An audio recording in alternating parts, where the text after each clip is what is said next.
I have good news today on our case counts.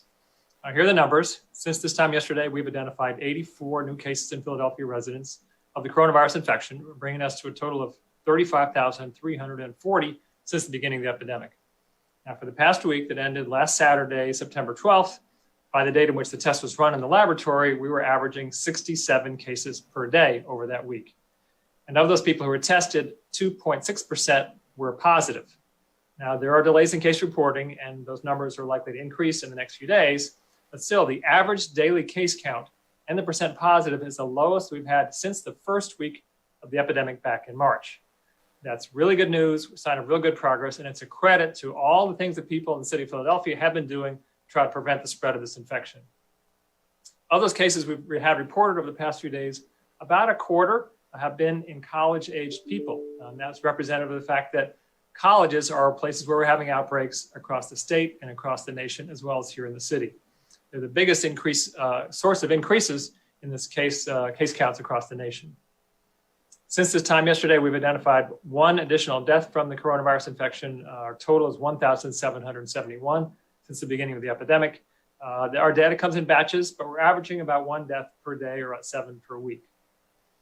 Now, you may have heard this morning or yesterday afternoon the report that a federal judge in Western Pennsylvania struck down the governor's stay-at-home order and the gathering limits that the governor had put in place. Now, the governor will appeal, but here's what's important for people in the city of Philadelphia. This order does not affect the safety orders that the city of Philadelphia has enacted. Those have been enacted through mayoral order.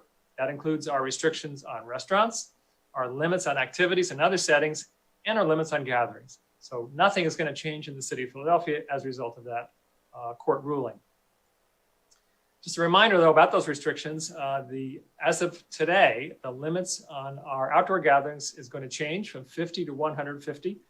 That's because we do think that outdoor gatherings are safer than indoor gatherings and because our case counts are lower.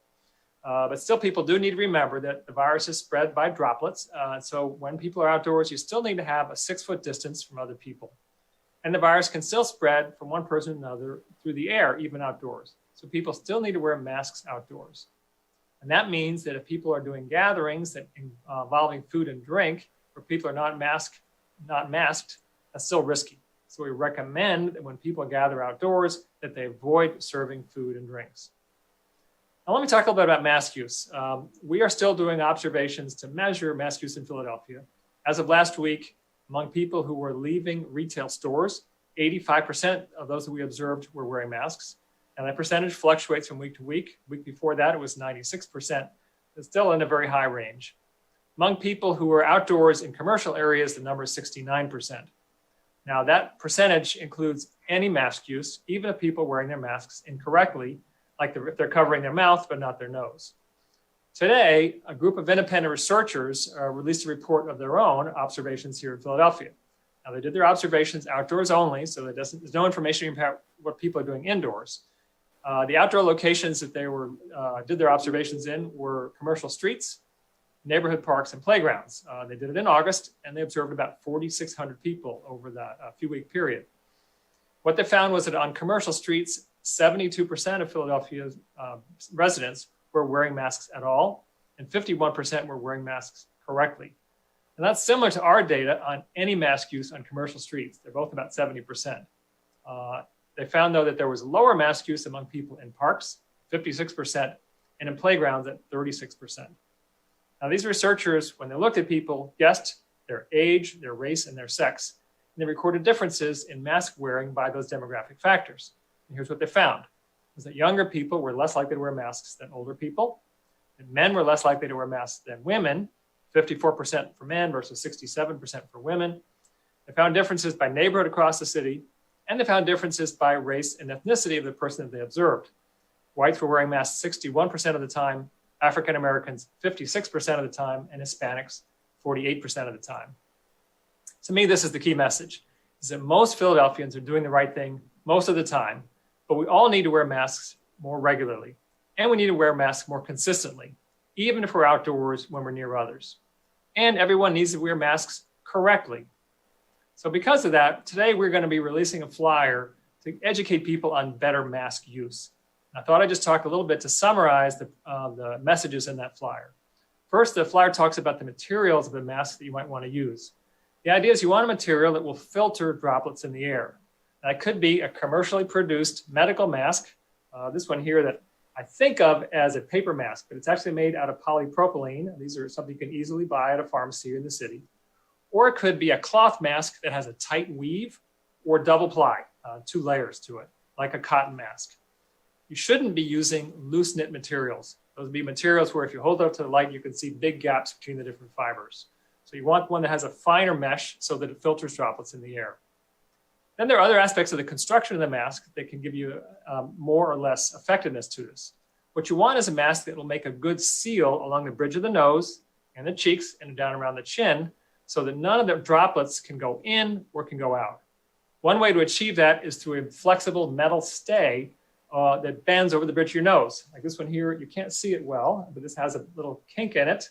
That's where the metal stay is within the mask.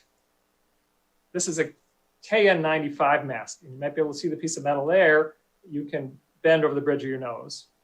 Or another way to do that is to have the mask be elastic so that it can be pulled tight across your cheeks. You also want the mask to have stretchy ear loops, like you see here, so the mask can be pulled tight to your face. You don't want to use bandanas or masks that are loose below your mouth because then droplets can go in or they can go out. You don't want to wear a mask that has valves. Now, there are masks out there that are for sale that are valves. Those are designed for construction. What they do is they prevent the user from being exposed to dust when you're working at a construction site, but they don't prevent water droplets from going out. So you shouldn't be using those to prevent the spread of COVID. The flyer will also talk about how to wear a mask. The basic principles are pretty clear. You should cover your mouth and your nose. It doesn't do any good to have the mask cover your mouth only or to have the mask down here on your neck. To state the obvious, you don't breathe through your neck. And this is something I see frequently and it really bothers me. Don't pull your mask down to talk to the person next to you. When you're talking to the person next to you is when you're most putting out those water droplets. That's the most important time to have the mask on. The flyer will also talk about how to wear or when to wear a mask. You want to wear the mask whenever you're indoors with persons other than your household members. And you want to wear a mask whenever you're outdoors within 6 feet of people other than your household members. Now, in general, I believe that a lot of the progress we've made of this epidemic is because people are wearing masks. So we're really making a lot of progress. So if you're wearing a mask at all, thank you very much. But now that most people have made that change, it's time to wear the right kind of mask and to wear them more consistently. Thanks very much. And more information is all on our website, www.phila.gov/COVID. Thanks. Okay, how's that? Sorry about that. That works. My question is,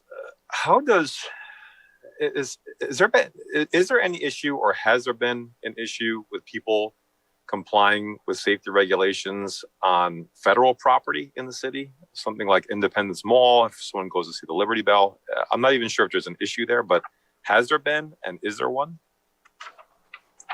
I'm not aware of any particular complaints. I assume that the same level of participation in mask wearing and distancing that Dr. Farley talked about in his opening remarks, I assume applies to a place in Philadelphia. I don't know why the federal facilities would be different unless there's people visiting again from out of town, which is not likely because we don't have a lot of people visiting these days. So I don't know if Dr. Farley has an opinion. Yeah, there was an article in the paper this morning about that. So the mask order that the mayor signed holds for anybody in any facility, including a federal facility. People are required to wear masks.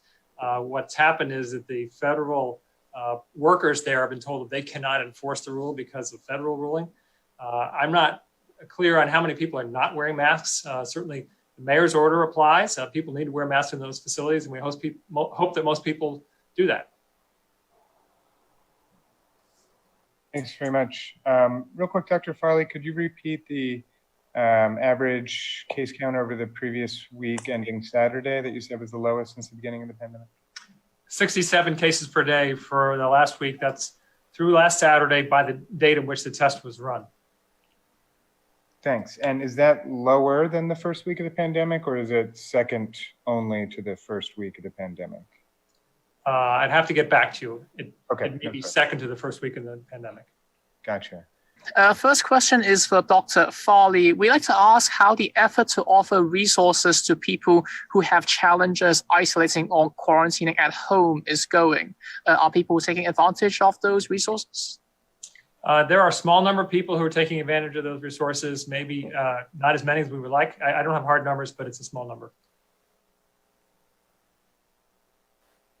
Definitely, most people prefer to isolate or quarantine at home. That much is clear. You're still muted. Alan, can you unmute yourself there? Hello? Yes, go ahead. Okay, great. It didn't allow me to unmute myself, but okay. Dr. Farley, any thoughts or plans to further outreach, or do you think it's a problem of outreach or problem of like people just preferring to stay at home? Are there, for example, people who cannot isolate at home but just haven't been reached yet? It's hard to say. We do have individual conversations with people. We tell them we have resources to offer them. I have not heard people. It's not been reported to me that people are saying, "Well, I would isolate somewhere else if only you give me X and we needed to supply X." Most people just prefer to do that. Nonetheless, we're going to keep trying. If we find that people are isolating at home in a way that's really not safe, we're going to try to encourage them and see what other things we can do that would make it easier for them to isolate elsewhere. Who did the independent mask study, and is the data available to be sent out? Yes, the data is available to be sent out, and it was done by a group of researchers representing different institutions. I've got in front of me, there's an organization called Studio Ludo, then Kaiser Permanente, San Diego State University, and the RAND Corporation. Several researchers from this several different institutions.